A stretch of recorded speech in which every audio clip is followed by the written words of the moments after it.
নমস্কাৰ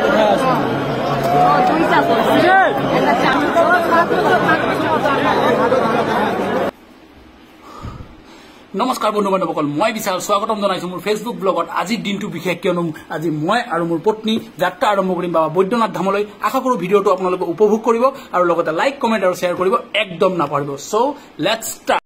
ঘৰৰ পৰা ট্ৰলি বেগ লৈ ওলাই আহিলোঁ আমি মেইন ৰোডলৈ। তাতে অটো এটা লৈ আগবাঢ়ি গ'লোঁ আমি ভেবাঘাট বাছ ষ্টেণ্ডলৈ। আৰম্ভণিতেই মনটো কিবা ভাল লাগি গ'ল, কাৰণ আমি উঠা বাছখন আছিল AC বাছ। অলপ দেৰি ৰখিয়ে বাছ ষ্টাৰ্ট হৈ গ'ল আৰু ঠাণ্ডা বতাহ খাই খাই আমি গুৱাহাটীলৈ যাত্ৰা আৰম্ভ কৰিলোঁ। কিছু সময় পাছতেই আমি প্ৰায় গুৱাহাটী পালোঁ। এইখন আমাৰ শৰাইঘাট দলং। যেতিয়াই আহোঁ এবাৰ হ'লেও তলত চাওঁ পানী কিমান আছে, কিন্তু এইবাৰ ভাগ্যত নাই, যিহেতু খিৰিকী খুলিব নোৱাৰি। হ'লেও এচিত বহি থকাৰ কাৰণে ইমান বেয়া লগা নাই। শৰাইঘাট পাৰ কৰিয়ে কিছু দূৰত আমাক নমাই দিলে। আমি বহুত ফ'ৰ্চ কৰিলোঁ আমাক পল্টন বজাৰত নমাই দিয়ক বুলি, কিন্তু নাই, নামানে। অলপ দূৰ খোজকাঢ়িয়ে আমি পল্টন বজাৰ যোৱা বাছ এখনত উঠিলোঁ। যিমান যিয়ে নকওক কিয় আমাৰ গুৱাহাটীৰ ৰাতিৰ দৃশ্যটো একদম মনোমোহা। অলপ দূৰ যোৱাৰ পিছতে আমি পল্টন বজাৰত নামি ডাইৰেক্ট পাই গ'লোঁ গুৱাহাটীৰ ট্ৰেইন ষ্টেচন। ষ্টেচনত ভিডিঅ' কৰি থাকোঁতেই এই মস্ত ডাঙৰ ফেনটো মোৰ চকুত পৰিল। মনত এনেকুৱা আহিল যে ফেনটো যদি মই ঘৰত লগাব পাৰিলোঁ হয়। আৰু ইয়াতে আহি গম পালোঁ আমাৰ ট্ৰেইন বোলে 1 ঘণ্টা লেট। বহু সময় ৰখাৰ পিছত ফাইনেলি আমাৰ ট্ৰেইনখন আহি পালে। মানে কি ক'ম, মনটো ইমান ভাল লাগিল। অলপ আগুৱাই গৈ আমি আমাৰ টিমমেটবোৰক লগ পালোঁ। ট্ৰেইনত সোমায়ে ছিটটো লৈ বাগৰ মাৰি দিলোঁ। চকু খুলি চাওঁ, পুৱাই গ'ল দেখোন। আৰু মোৰ আগতে উঠি এই দুজনী কিবা কিবি কথা পাতি আছে। বাৰু দিনটোৰ আৰম্ভণি একাপ চাহেৰে কৰিলোঁ। চাহ খাই উঠিকে আমি লুডু খেলিলোঁ। মই বাৰু ছেকেণ্ড হ'লোঁ।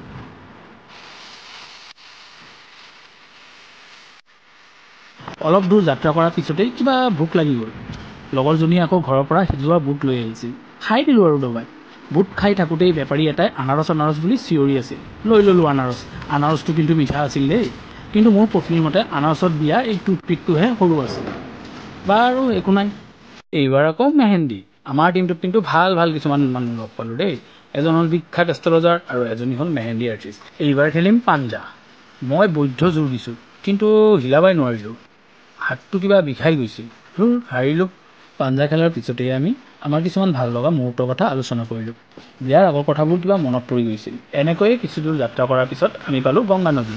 তাৰ পিছতেই পালোঁ চুলতানগঞ্জ। ইয়াতে গংগা নদী আছে আৰু বলবমৰ মেক্সিমাম যাত্ৰী ইয়াৰ পৰা পানী লৈ যায়। আমি নল'লোঁ, কাৰণ আমি তাৰ পৰাই লওঁ। কিন্তু ইয়াতে আহি ভাবাও নাই, AC কোঠাত বোলে এনেকৈ মানুহ সোমাই যাব। ধাক্কা ধাক্কি কৰি আমাৰ লগত পাৰিলে কাজিয়াই কৰে। ময়ো কম নহয়, গোটেইকেইটাক মোৰ চিটত বহিব দিয়া নাই। কিন্তু লাষ্টত মাইকী মানুহ দুজনী দেখা পালোঁ। তেওঁলোক বহুত ভাগৰি আছিল। সেইকাৰণে মই নিজেই ক'লোঁ, ভাবি আপলোক ইধৰ বেঠি। মোটামুটি 4 ঘণ্টা যাত্ৰাৰ পিছত আমি পাই গ'লোঁ বাবা বৈদ্যনাথ ভূমি। মনটো একদম হালকা হৈ গ'ল। কিন্তু আমাৰ গাড়ীৰ পৰা ওলাওঁতে মোটামুটি 10 মিনিটতকৈ বেছি সময় লাগি গৈছিল, কাৰণ ইমান ভিৰ, মানুহ নমিয়ে আছিল। আচলতে হয় দিয়কচোন, বাবাৰ কিবা এটাতো আছে, নহ'লেনো ইমান মানুহ ইমান কষ্ট কৰি ইমান দূৰ আহিবনে। মনটো কিবা ভাল লাগি গ'ল যেতিয়া ষ্টেচনৰ বাহিৰত আহি দেখা পালোঁ ইমান ভিৰ, অকল চাৰিওফালে গেৰুৱা ৰং। কি মনোমোহা দৃশ্য।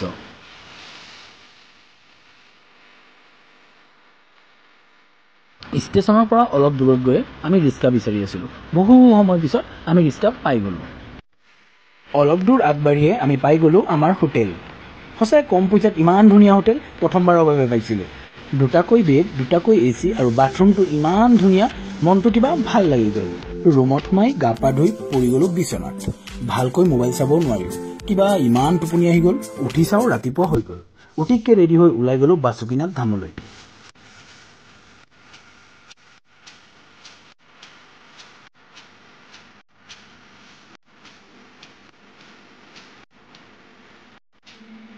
ওলাই অলপ আগতে গৈ এটা বজৰংবলীৰ মন্দিৰ পালোঁ। প্ৰণাম কৰি আগবাঢ়িলোঁ। কিছু দূৰ যোৱাৰ পাছতে আমি আমাৰ টিমমেটবোৰক লগ কৰিলোঁ। সকলোৱে একেলগে মণ্ডলীত আছিল। মই ভিতৰত সোমাই সিহঁতৰ লগতে থাকিব ইচ্ছা গ'ল। এনেকুৱা লাগিল টকা খৰচ কৰি কিয় বা ৰুমটো ল'লোঁ। ওলাই আহি মণ্ডলীৰ বাহিৰত এটা সৰু চাহৰ হোটেল পালোঁ। দাদাজনে ইমান জমনি কৰি আছিল, মাইণ্ডটো কিবা ফ্ৰেছ হৈ গ'ল। আৰু চাহকাপটো ইমান ভাল আছিলে। চাহ খাই আমি ওলাই গ'লোঁ বাবা বাসুকীনাথ ধামলৈ। এইজন হ'ল মৰিগাঁৱৰ বিখ্যাত এষ্ট্ৰলজাৰ হৰে কৃষ্ণ দাস। এয়া আমাৰ ড্ৰাইভাৰ দা আৰু এয়া আমি সৈন্যবাহিনী।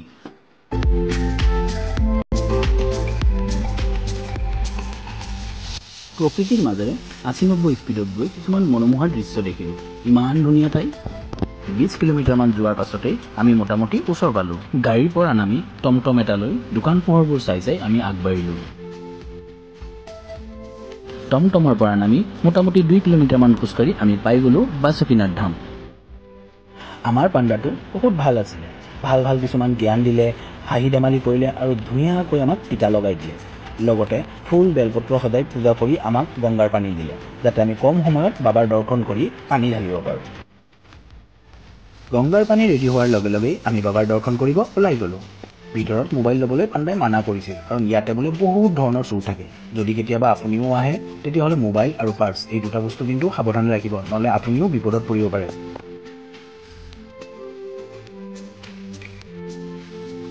বাবাৰ দৰ্শনৰ পিছতেই মই লোৱা প্ৰসাদখিনি পাণ্ডাই কৈছিল যে গৌমাতাক খুৱাই দিবলৈ।